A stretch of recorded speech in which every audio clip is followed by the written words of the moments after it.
خلينا هلا نروح لحفلات راس السنه. في كثير شغلات صارت براس السنه بالحفلات.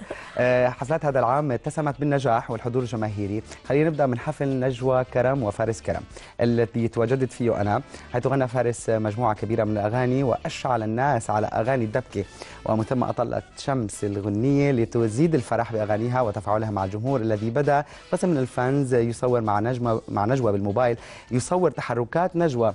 خلينا نشوف مقطع من الحفل بالصوت والصوره.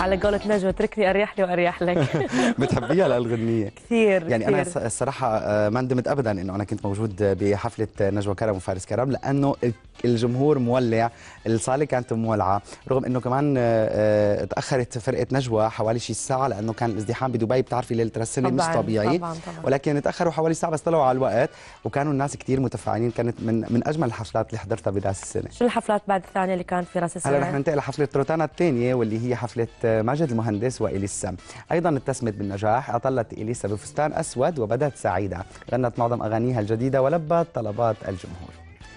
اما البرنس ماجد مهندس فكالعاده بدا بادخال الدفء والسعاده على الحضور في بدايه السنه الجديده باغانيه المنوعه. خلينا نشوف مقطع من الحفل سوا.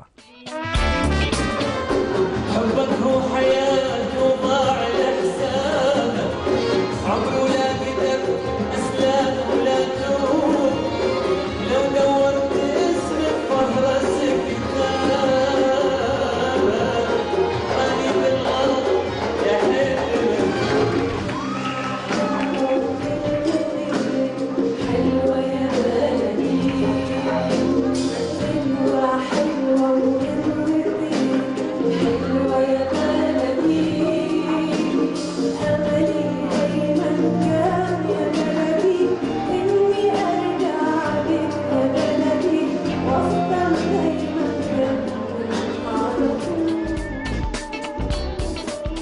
رح نروح هلا لحفل الفنان عمرو دياب في رومانيا، اللي كان ايضا فيه الحضور كثيف في قاعه كبيره. امتع الهضبه عمرو دياب جمهوره باغانيه، وايضا اطلق اغنيته الجديده السنجل دوام الحال التي تذاع حاليا على الاذاعات العربيه. سمعتيها ولا بعد؟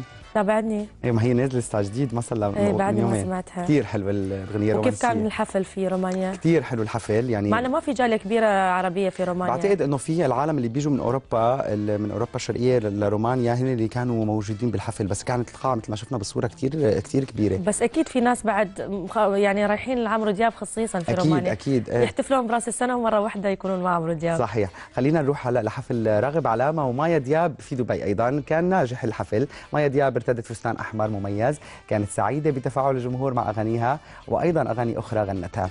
لياتي بعدها راغب علامه ليشعل الاجواء اكثر، ولوحظ انه اطل لاكثر من مره مع ابنه خالد على المسرح.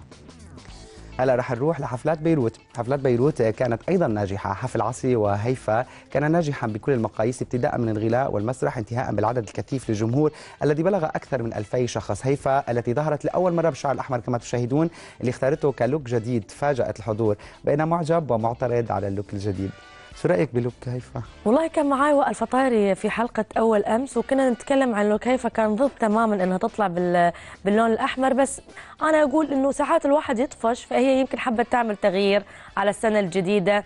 بس انا تعودت على هيفا باللون الاسود، وهذا ستايل هيفا. هلا امبارح ما شفناها هلا بروتانا كافيه، يعني كان احلى امس، انه حلو اللون الاحمر، بس لانك لسه عم مستغربه يمكن منه. بس ما بعرف اذا كان هو ضروره عندها شي دور او عندها شي بدها تعمل شي، يمكن بعتقد انه هو شي راكور ممكن يكون. يمكن بعدين اكيد بتجيب لنا خبر، يعني ان شاء الله انطر منك صبحي. ولو عشان اذا ما جبت الخبر ما راح اكمل. أكيد. خلينا قبل هذا الحفل، حفل عاصي وهيفا، كان من المقرر أن يكون أيضا فيه باسم فغالي الذي قبل ساعات قليلة من الحفل أعلن انسحابه من الحفل بسبب خلاف مع مدير المسرح اللي اضطروا للانسحاب. لكن كما نشرت الصحافة تلقى باسم فغالي دعوة بعد انسحابه للمشاركة في حفل كاظم الساهر ووائل كفوري، فلبى الدعوة. لكن يعني أنا مستغرب كيف بآخر لحظة قدر يرتب كل شيء باسم في حفل في مسرح، ويعني بسرعة صار، ما بعرف إذا كان مرتب يعني، وما عرفنا لحد الآن الأسباب الحقيقية وراء هذا الشيء. الانسحاب. نعم. أما حفل تامر في مصر، رغم النجاح الكبير للحفل والحضور، إلا أن إغماء أحد الفتيات من الحضور اضطر تامر للتوقف عن الغناء ليطلب من الأمن مساعدة الفتاة التي أغمي عليها بسبب الازدحام والتدافع. أيضا من الأمور الغريبة التي حدثت أن أحد الحضور أعطى هاتفه لتامر ليرد على أحد معجبيه الذي لم يتمكن من الحضور. في شغلات بتصير يعني نهفات حلوه في ناس يقولون ان مدير اعماله هو يرتب شغلات مش مثل كذي عشان يسوي لا انه بروباغندا. لا تامر يعني ما بتترتب يعني، بس في ناس انا يعني مثلا امبارح مثل ما شفنا بالجي بي ار يعني الناس عم يندهوا لتامر، ولما بيروح تامر لعندهم عم بتصير عاصفه، يعني اكيد مش عم يفتعلها هي العاصفه. في ناس بالفعل بتحبه لتامر. لا هو محبوب تامر واغاني حلوه بعد. انا يعني بعد فما بنقدر نقول انه ممكن يفتعلوا هدول الشغلات. بس في ايضا مشاكل صارت بحفلات. حفل معين شريف في بيروت كان على موعد مع إشكال كبير كاد أن يطيح بسهرة معين ووصلته الغنائية. في التفاصيل أن معين صعد إلى المسرح في تمام الساعة 2:15، وفي الساعة 2:30 قال معين أنه سيقدم أغنية لكل بلد محتل. لم يكد شريف يبدأ الأغنية حتى ولعت في حلبة الرقص بإشكال كبير بين الساهرين، وتحول من عراك بالأيدي إلى معركة كبيرة استخدمت فيها الأسلحة البيضاء المتوفرة بين الحضور من سكاكين وصحون وزجاجات وكل ما طالته أيديهم. انسحب معين عن المسرح فورا وعاد بعد انتهاء الإشكال ليكمل سهرته مع من تبقى من الساهرين. الحمد لله انتهت على خير يعني. الله ستر يعني. يعني شنو سبب المشكلة يعني؟ الظاهر في هو بده يغني غنية، فالظاهر في مشاكل في أكثر من حدا عربي وعلقت بيناتهم أو علقت بين طاولتين، يعني ما في تفاصيل كثيرة، بس المهم انتهت على خير يعني. الله ستر. تخيل ليلة راس السنة. بس في ناس كثير راحوا من الحفلة يعني، لما صارت المشكلة خافوا على حالهم فطلعوا من الحفلة، حتى لما رجعوا يعني كانوا في ناس ما رجعوا. على فكرة الصبحي بداية 2014 كثير من الناس تعرضوا لمواقف جدا سيئة، منهم شماخر اللي تعرض نعم. كثير من الناس تعرضوا مع انه حسب توقعات الفلكيين مثل ما قالوا انه 2014 يعني المفروض تكون يا رب منيحة، بس انه بتضحك توقعات الفلكيين لانه بيقولوا انه سنة 2014 هي مجموعة رقم 7 و7 رقم متفائل، بس بيبدوا بالاحداث الانفجارات والاغتيالات غريبة فعلا غريبة يعني. نعم. الله يستر. نحن بنتمنى 2014 تكون طبعا خير على كل الناس وعلى الفنانين وعلينا ايضا. هو مجرد رقم يختلف يعني، اذا تيجي تشوف 2013 ولا 14 صحيح. هو مجرد رقم يختلف، لكن نحن لازم نغير من نفسنا ولازم نسعى لحالنا. شنو عندك بعد؟ بدي اقول بس نحن خلصنا هلا الفقره، ولكن طبعا احب ان الفت النظر الى ان كل النجوم الذين شاهدتموهم في افتتاح روتانا كافيه سنكون في موعد بالاسبوع القادم مع لقاءات لنتعرف على اخبارهم كلهم. إلى اللقاء والقاكم الاسبوع المقبل. شكرا هدى. يعطيك الف عافيه صبحي، واكيد الاسبوع الجاي ننتظر منك هذه اللقاءات وتقول لنا ليش شايفه صبغه شعرها احمر. ان شاء الله. مو تنسى. ان شاء الله. يعطيك العافيه.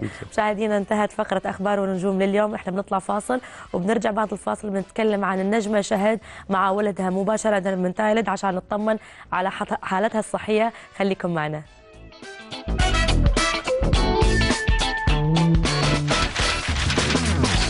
في سيدتي بعد الفاصل آخر أخبار الفنانة شهد وحالتها الصحية في مواقع التواصل الاجتماعي.